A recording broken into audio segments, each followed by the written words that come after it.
तथा शेष सप्ताह विशेष भाव में बनिबाकु जाउथुबा शिव जोग, सर्वार सिद्धि जोग, राजयोग एवं 2टी धन जोगरे 7 दिन रे विशेष भाव में आपण को 5टी बड़ परिवर्तन देखा मिलिबो।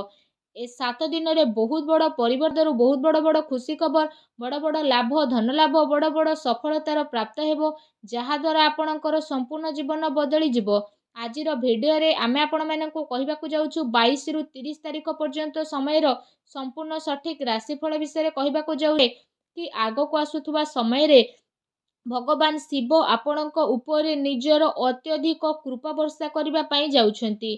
जदि कहिबा एथर भगवान शिवंकर कृपारु आपणकर जीवन रे एपरि सकारात्मक परिवर्तन देखि आपणकर जीवन रे एमिति खुशी खबर आपणको एबे मिलिबो, जहा पई जदि कहिबा आपणकर दुश्मन माने डरी जिवे। ता सहित कौनसी बड़ चाकिरी एबे आपणको आगको आसुथुबा टाइम रे मध्य मिली पारे।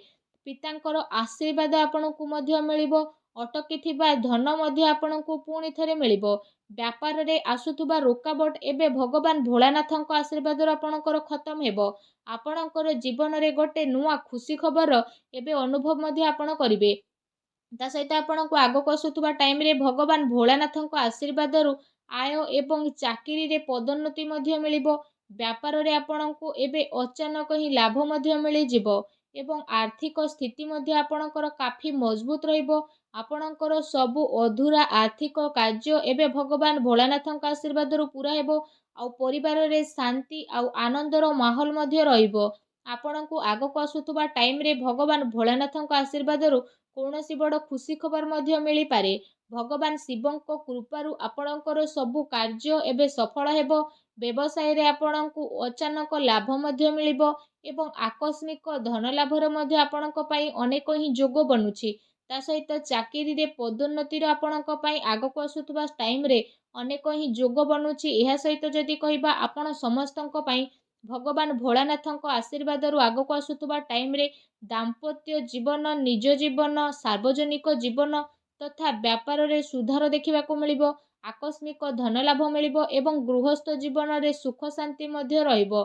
डेकोरेशन, गारमेंट एवं कला जगत, आभूषण, सौंदर्य प्रसाधन, कम्युनिकेशन आधारित कार्य रे जड़ित व्यक्ति विशेषଙ୍କୁ अपार सफलता एबे प्राप्त हेबाकु जाउछि।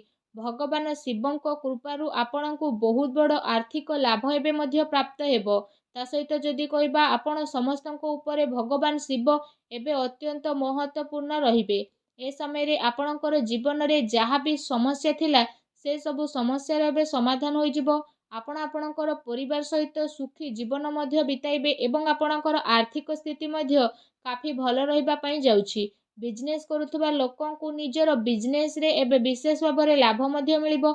आपणक उपरे महादेवंकर कृपा दृष्टि सदा सर्वदा बनिकी रहिबो, जो कारण पई आपण समस्तंकु आर्थिक लाभ मिलिबार बहुत ही सारा अवसर प्राप्त हेबा पई जाउछि। आपण समस्ते आगको आसुथुबा टाइम रे नुआ वाहन मध्य किणी नेबे। आउ आपणक जीवन रे धन संबंधित जहा भी प्रोब्लेम चलुथुला एबे से सबु प्रोब्लेम दूर हे। से प्रकार रे जिनिसर किछि कमी रहिबो नाही।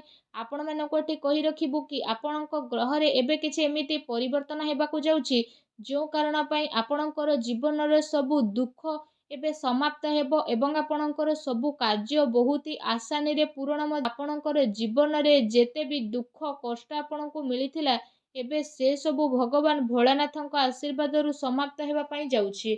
आपणको जदि कहिबु संपत्ति रे मध्य अधिक लाभ मिलिबो।